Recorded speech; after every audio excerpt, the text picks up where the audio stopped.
มื้อนี้จะกสิมารีวิวมาต้มหวานสาลีกินอยู่ในสวนให้ทุกคนเบิ่งคือเก่าเด้อซึ่งมื้อนี้แม่ของจอยมันตื่นมามื้อเช้าก็เราเห็นจอยบ่ได้ไปเฮ็ดเวียกหลายมื้อบ่ได้ไปถ่ายคลิปหลายมื้อแล้วบอกว่าอยากให้จอยมาสวนนำมื้อนี้บอกให้จอยมาต้มหวานสาลีอยู่ในสวนให้กินแน่ว่าซั่นแหมพอไปเฮ็ดเวียกเมื่อยบ่มีผู้ได้ต้มสาลีให้กินอยากกินเป็นต้มหวานของหวานอีกก็เลยบอกให้จอยมานำมื้อนี้แล้วตื่นมามื้อเช้าแม่ของจอยก็เกียมเครื่องเกียมของบอกว่าจังได๋จอยก็ต้องไปนำว่าซั่นจอยก็เลยต้องมานำแม่มื้อนี้คือมาเฮ็ดคลิปอยู่ในสวนเพื่อต้มหวานสาลีสู่พ่อแม่กินให้ทุกคนเบิ่งแบบนี้ทุกคนคือมาสวนมื้อนี้ก็คือจะมาแม่ของจอยกับพ่อของจอยเขาก็ไปเฮ็ดเวียกคือเก่าตามปกติแหละส่วนจอยก็คือจะมาต้มหวานสาลีกินอยู่ในสวนเด้อก็คือจะต้องมาเลาะหาเอาสาลีก่อนเพื่อไปต้มเลยทุกคนสาลียามนี้ก็คือกำลังเป็นกินกับพอดีกินเวลาเอาไปต้มหวานนะทุกคน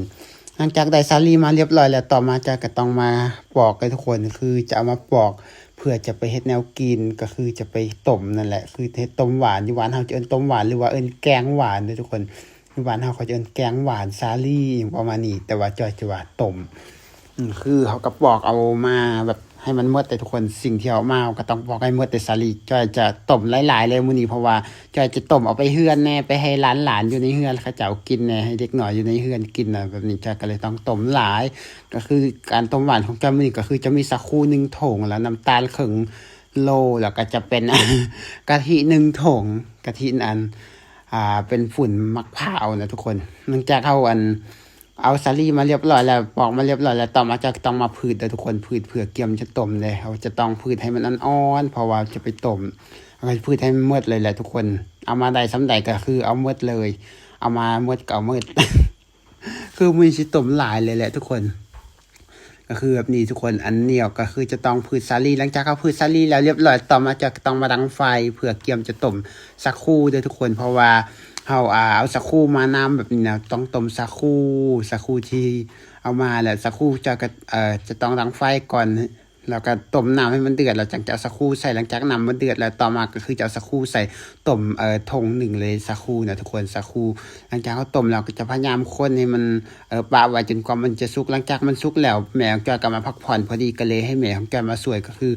แม่ของจอยเอาหมอยกไปถอกให้สำหรับสักครู่ส่วนจอยเป็นคนหลางเด้อจอยเป็นคนหลางสักครู่ต่อส่วนแม่ของจอยบอกให้แม่มาค้างหมอให้เลยค้างหมอเพื่อต้มหวานในส่วนจอยก็คือจะล้างสักครู่ก็คือแม่ของจอยเอาหมอมาค้างแล้วก็เอาน้ำใส่แล้วก็เกลือใส่นิดนึงแล้วก็จะต้มปะไว้โดนสักพักหนึ่งจนกว่าน้ำมันจะเดือดเพราะว่าถ้าน้ำบ่เดือดเท่ากับบ่ใส่สาลีเดี๋ยวจะต้องให้น้ำมันเดือดก่อนหลังจากน้ำมันเดือดแล้วก็คือเอาสาลีใส่ลงไปเลยทุกคนเพื่อต้มเขาจะต้มปะไว้จนกว่าสาลีมันจะสุกพุ่นแหละเอาต้มไปขั้นตอนแรกเบิ่งมันน้ำมันเดือดเทื่อนึงเขาก็มาเปิดเบิ่งพอดีมันสาลีมันเป็นฟองเป็นฝอยขึ้นมาก็จะตักออกเลยทุกคน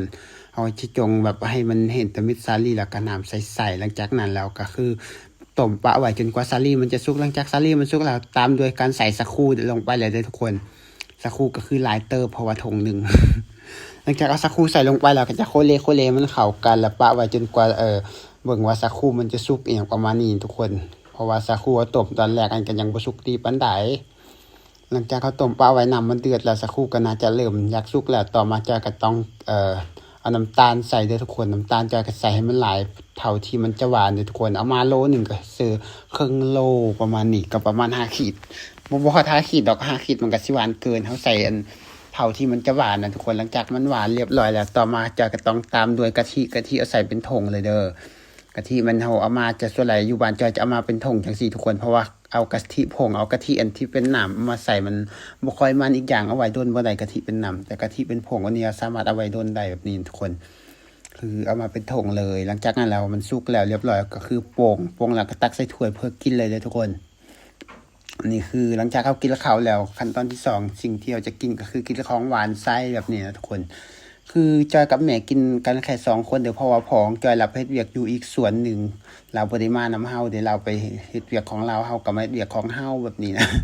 อันนี้คือเฮ็ดกินอยู่ในเถียงสนำเด้อทุกคนว่าบ่แม่นเถียงสนำอันนี้คือเถียงสวนวันที่จอยมักมาก่อนหน้านี้ที่จอยเคยมาจ้างคนแล้วเขามาสวยทางสวนสาลีนั่นแหละอันนี้คือเฮ็ดเองกินเองแซ่บบ่แซ่บก็คือแซ่บแต่ว่าโดยรวมบ่แซ่บจังได๋มันคือแกงหวานมันก็ต้องหวานอยู่แล้ว มันจะมีความหวานของน้ำตาลแล้วก็จะมีความหวานของสาลีแล้วก็จ จะมีความนุ่มนุ่มจากที่ใส่สักครู่อย่างประมาณนี้นี่คือต้มหวานเฮ็ดแบบง่ายๆกินแบบง่ายๆทุกคน